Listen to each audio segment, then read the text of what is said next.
Hello everyone. I'm here to just explain a little bit about the different generations of PSPs. I'm missing the PSP 3000. I don't have that one. But here's the PSP Go. That is, this one right here is the PSP 2000, and this one's the PS Vita, or the first generation, PSP OLED, and this one's the PSP 1000. And I want to talk a little bit about this one right here to begin our video. This was Sony's first generation handheld, the PSP 1000. Very sturdy. Way more different than the PSP 2000 and 3000. The only flaw that I would say with this one is that it only has 32 megabytes of RAM. So it makes it a little slow to load games. So for example, let me see what's a big one. I'll load this. I mean, it doesn't take too long because there's not too many games because it's only a 4 gigabyte card, but it's decent.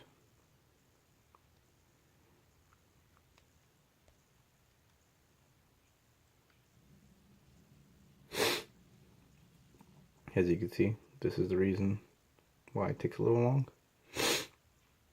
But other than that, it's a pretty good system. I personally like it.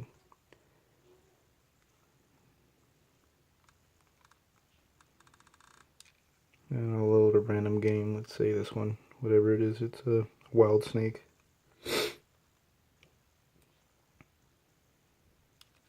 After the emulator's loaded in, it's pretty quick.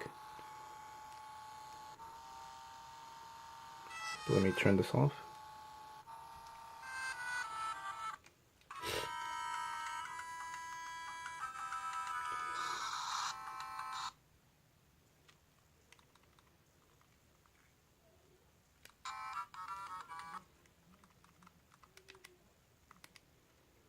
Forgot that emulator doesn't allow you to turn it off or put it in sleep mode.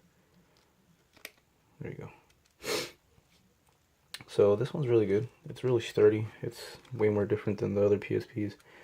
This one has these bulges in the sides. These ones don't. And the way the UMD drive is built, it's different as well. It's more sturdy. Pretty good. This one can take a beating.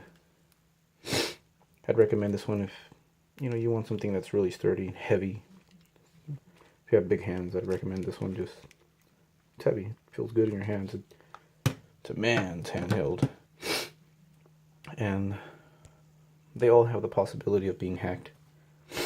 Now let me show you the PSP 2000. This one doesn't have a memory card in it, so I can't show you any hacked, but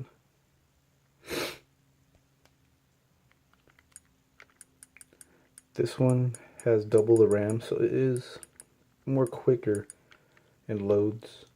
Turn it off. That's one of the main differences between the PSP 2000 and 1000. Also, this one's extremely lighter. It's not built like this one. This one's built like a tank. This one's more lighter. It was meant to be more handheld. So if you want a lighter system, go for this one. I like it. That's why I have it. Also the UMD drive is different.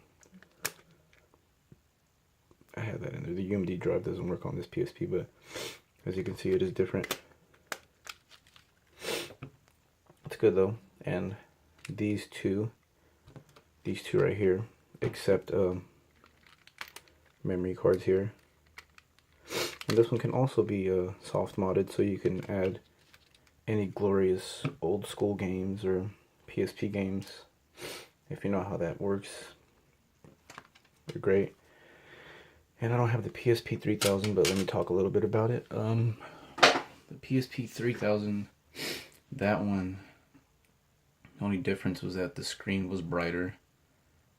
And with the brighter screen, you were able to see more of imperfections in the LCD, and people complained about that. So that's why a lot of people just went with the PSP 2000. And I haven't had a PSP 3000, so I can't really complain about it. But the PSP 3000 is exactly the same thing as the 3000. I mean, the PSP Go is the same thing as the 3000. It's just tinier, and it has no UMD drive. Sorry, I'm sick. But as you can see, it's tiny. Compare it with the first generation, and it just engulfs it. But this is my favorite compared to the 1000 and the 2000 and the 3000, which I haven't had yet, like I said. But I personally like this one because it's real tiny. It fits in my pocket, but I typically carry a backpack with me, so any of the sizes of these PSPs don't matter to me. And the cool thing about this PSP Go is that you have this screen right here, the clock. It's kind of cool.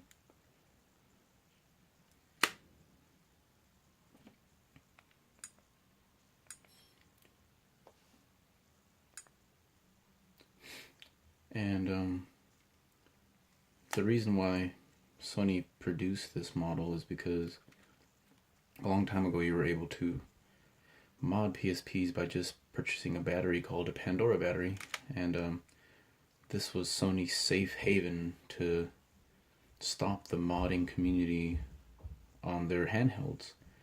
So that's why they built in a battery in here, so that wouldn't happen. And also, I don't know about why they removed the UMD, but I'm going to just assume it was due to bad sales. Maybe they wanted to just go digital. But this is a very intricate system because it was the only one out of the three that had Bluetooth. So this was compatible with a PlayStation 3 controller. Pretty cool. If you got the component cord that connects right there to the TV and you had a PlayStation 3 system, you were actually able to play this handheld on your TV and have a PS3 controller connected to it, and you're able to play games that were in here with a PS3 controller. So it helped with like the tightness. I mean, I don't mind actually how small it is. It still feels great in my hands. I've been a handheld gamer since I was a kid, so this is not a problem to me. And the only flaw to it in the current day of age is that it uses a memory called an M2 micro SD, and these are not produced anymore. And if you find them, they're expensive. For example, this one right here is a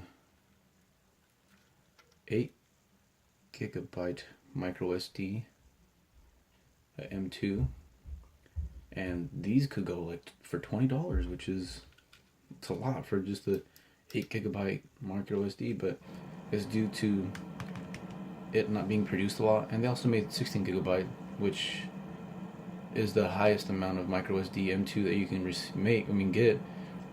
And if you find those, good luck finding it, first of all. And they go for like $60. Ridiculous.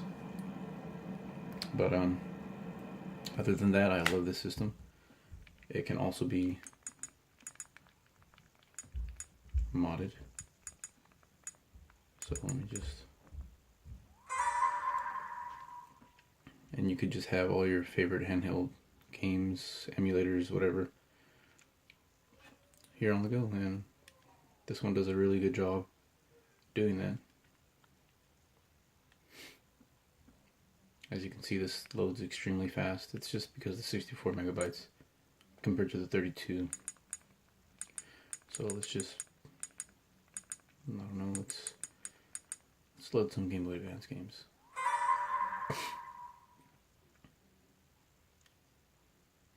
And you'll see just how fast it is compared to the 1000, which took a while.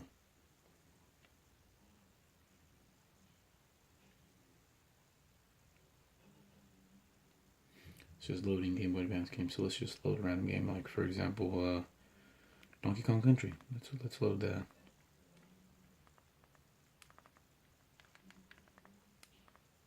Sorry, these are all a little different when it comes to loading a ROM.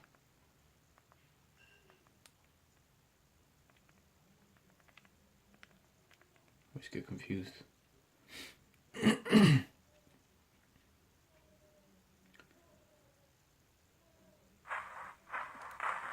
Pretty cool.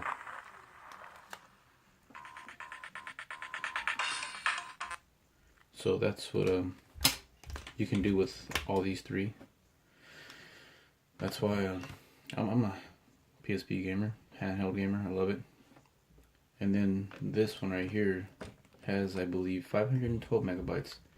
So the Vita is great if you want a big screen, touchscreen, really fast processing speeds. You want to still play PS Vita games.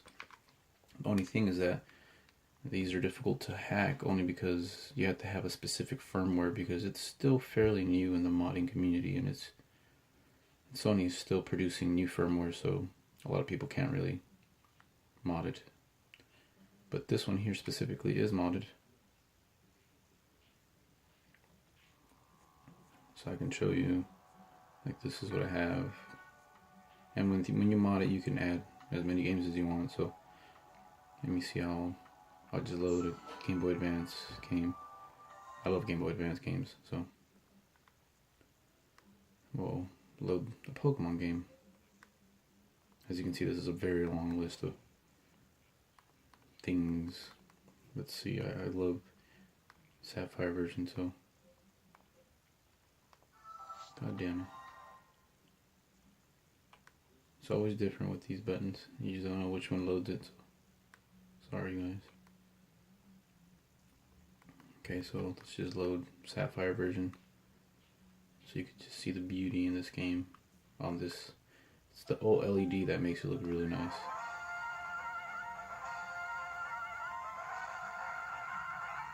The thing is that since this is still being produced, some Game Boy Advance games lose a little bit of their frames per second. This one is slightly, it could be slow sometimes. But these all play Game Boy Advance games really well, and a majority of games really well, because they're older. They've been in the modding community for quite a while. But if it were me, I'd go for the Go. I'd go for the Go. Because it's small, tiny, fits anywhere. But if you're like me carrying a bag, then maybe one of these three would be great for you. So, if you have any questions, just let me know. I'm always here to help. And I also sell these as well. They all vary in prices and, you know, how much they sell as well. Like these ones, you can still get these PS Vitas for like $120, so they go for quite a lot still. These, you know, they vary in prices. Some people could sell a brand new one, you know, for like $20. They don't even know the awesomeness of it. But I mean, most of the time you could get them for like 50, 60. Like I said, varies. These ones go for a little more, just because Sony only produced these for a very short time.